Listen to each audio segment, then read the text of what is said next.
Hello, good afternoon everyone. Ito po ang magandang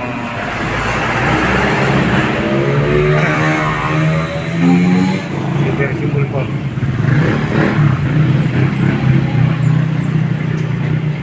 Napakalakas po nito kasi nandito yung impeller niya.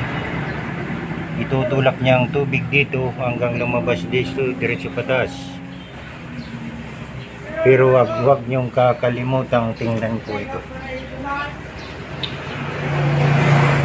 Dapat may makikita kayo ditong 60 Hz. Napaka-importante nito para hindi masunog ang motor nyo. Baka 50 Hz lang po dito. Mag-iinit agad ang motor. Yan, 20 volts. Single piece ito. Nagpalit nga pala ako ng sakit para pag malakas ang ulan, hindi kaya ng masira. 3 inches po ito. In-order lang sa Shopee. Ayan. Tapos may control siyang float switch. Pag nakababang ganyan, mamamatay siya. Pag may tubig, tataas ito, mabubuhay ang motor. Kaya kahit isaksak nyo lang, okay na po ito. Mas malakas ito kaysa sa mga makina dyan. Bali 13,000 lang po ito eh.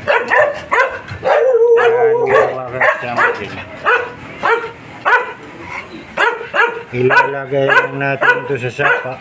Okay na, mahaba na ng kasama na ngayon. Push na lang ang ilalagay dito sa kablan. Pero mas maganda yung flexible.